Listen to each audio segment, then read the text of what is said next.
તો સંદેશ ન્યૂઝના અહેવાલની ધારદાર અસર જોવા મળી રહી છે। ખ્યાતિ હોસ્પિટલમાં તપાસ માટે બનાવી ખાસ ટીમ બનાવવામાં આવી છે। આરોગ્ય વિભાગે એક્સપર્ટ ડોક્ટરની બનાવી છે ટીમ। દર્દીઓને ઓપરેશનની જરૂરિયાત અંગે કરશે તપાસ। આરોગ્ય વિભાગે 4 એક્સપર્ટ ડોક્ટરની ટીમ બનાવી છે।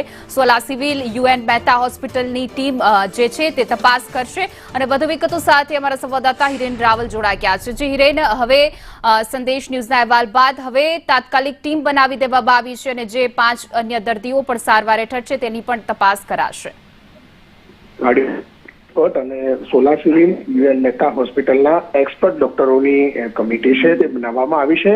5 ડોક્ટરોની કમિટી આ કેસની અંદર તપાસ કરી હકીકતલક્ષી અહેવાલ છે તે રાજ્ય સરકારને સુપ્રત કરશે।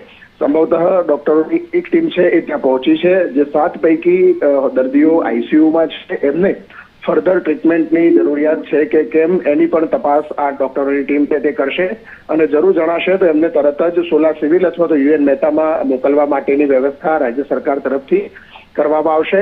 આ ડોક્ટરોની ટીમ જે 2 લોકોના મૃત્યુ થયા છે એમનું પણ કાર્ડિયોલોજીકલ દ્રષ્ટિએ અને સ્ટેન્ટ મૂક્યા પછી બીજા કોઈ અન્ય કારણોસર અવસાન થયું છે કે શું કારણો છે એની પણ તપાસ આ કમિટી કરશે।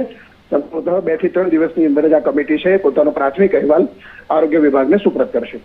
ચીરેન, અમારી સાથે જોડાયેલા રહેજો। તો હવે આ તાત્કાલિક ટીમ બનાવી દેવામાં આવી છે અને કઈ રીતે આજે 7 દર્દીઓ જે હતા જેઓને સર્જરી કરવામાં આવી છે તેઓની જરૂર હતી કે નહીં, કારણ કે જે લોકો ખેતરમાં કામ કરતા હતા, હરતા ફરતા હતા અને તેને તાત્કાલિક હોસ્પિટલમાં સર્જરી કરાવી દેવામાં આવી છે।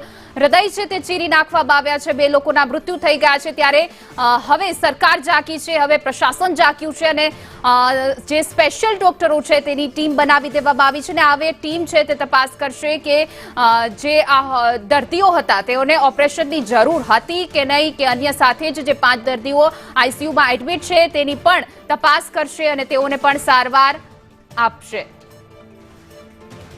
તો ખ્યાતિ હોસ્પિટલમાં જે આ ગંભીર બેદરકારી સામે આવી છે તેને લઈને હવે પ્રશાસન જાગ્યું છે અને ટીમ બનાવી દેવામાં આવી છે। આરોગ્ય વિભાગે એક્સપર્ટ ડોક્ટરની ટીમ બનાવી છે, જેમાં સોલા સિવિલના ડોક્ટરને યુએન મહેતા હોસ્પિટલની જે આ ટીમ છે હવે તે તપાસ હાથ ધરશે। જે 7 દર્દીઓની જે એન્જિયોસ જે રીતે ઓપરેશન કરાયા છે તેની જરૂર હતી કે નહીં તે માટે પણ તપાસ કરશે અને જે 5 દર્દીઓ જીવન અને મરણના વચ્ચે ઝોલા ખાઈ રહ્યા છે તેની પણ હવે સારવાર છે તે પૂરી પાડવામાં આવશે અને હોસ્પિટલમાં રિફર કરાય છે કે નહીં તે પણ અપડેટ આપતા રહીશું। સંદેશ ન્યૂઝના અહેવાલ બાદ આ જે છે સમગ્ર ઘટના છે તે બહાર આવી છે અને આ ગંભીર બેદરકારી જે છે તે બહાર આવી છે।